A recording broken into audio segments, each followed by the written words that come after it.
Hi guys, Vincent here, and this is an Imperial German Ersatz Bayonet.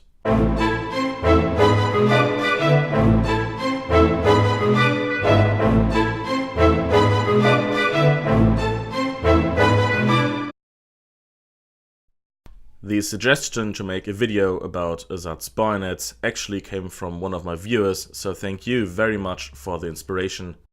While thinking about this video, it was kinda hard for me to come up with a format that would suit this very specific topic. You see, usually I make two types of videos. A very detailed view on one bayonet, or on the other hand, an overview style of video where we can take a look at the evolution of one single type of weapon.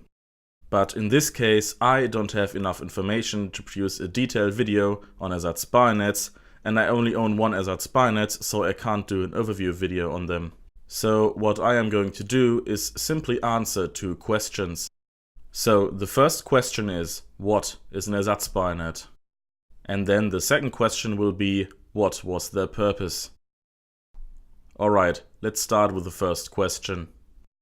To find a good definition of an Ersatz Bayonet, or Aushilfsseitengewehre in German, was very hard. The best I came up with is that an Ersatz Bayonet is basically any German non-regulation bayonet that was produced in Germany during the First World War. There were three types of Ersatz bayonets produced during the Great War. Please note that these three categories are not official, and this categorization was never used during the period. I only use these categories to make things easier to understand and to explain. Now, the first type is what most people think of when they hear the word Ersatz bayonet, and my bayonet here is one of those types of Ersatz bayonets. These are bayonets completely made out of metal with many different forms of blades and handles. The workmanship depends on the particular piece, but often enough these are crudely built and not anywhere near of the production standard of a regulation bayonet such as the KS98 or the S9805. The second type of Ersatz bayonet were captured foreign bayonets that could be easily modified to fit the German Gewehr 88 or Gewehr 98. Most famously were the French Gras bayonet, which were modified to fit the Gewehr 88, or the Belgian Mauser bayonets, where the muzzle ring was removed to make them fit the Gewehr 98.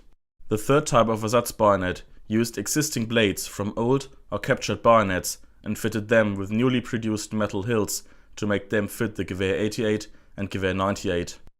There were even some old Dreisey needle rifle or British P1853 socket blade bayonets used with these third type of Ersatz bayonets. One thing that all of these Ersatz bayonets had in common is the lack of a state property marking.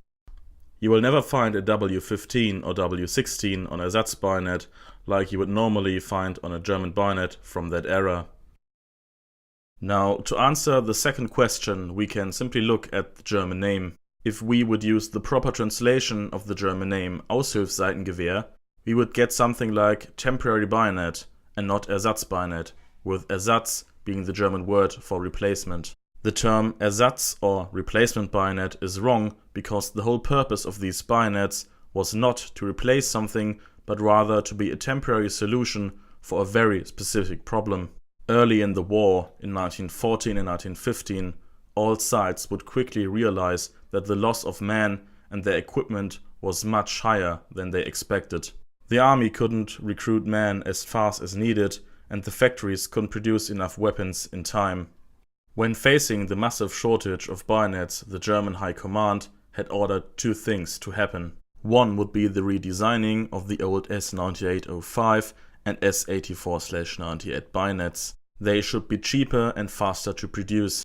These developments would end in the adoption of the S9805 new pattern together with the S84/98 new pattern bayonet. The second order was given to a lot of factories to produce a new type of bayonet. These new bayonets should be much quicker to produce because the quality of the production when compared to the standard bayonet was much lower. Another distinctive feature of these newly designed bayonets was also the ability to be used with the Gewehr 98 as well as with the Gewehr 88 and any other German rifle or carbine. In 1916 the production of the regular bayonets was up to demand, and with this the Ersatz bayonets were slowly switched against the regular S98 new pattern or S84/98 new pattern bayonets. Ersatz bayonets are a really wide field of collecting, since there are 300 or maybe 400 different variants. Like I said in the intro, I really don't know much about them, so if you know something interesting about Ersatz bayonets that I haven't mentioned, please leave a comment. I hope you learned something new and enjoyed this video. Thank you very much for watching. Recently this channel hit the 100 subscriber mark, and it's just so awesome for me to see so many people like you watching what is basically my greatest hobby. Really from all my heart, thank you guys. And with this out of the way, it leaves me with nothing else to say but I will see you guys in the next video.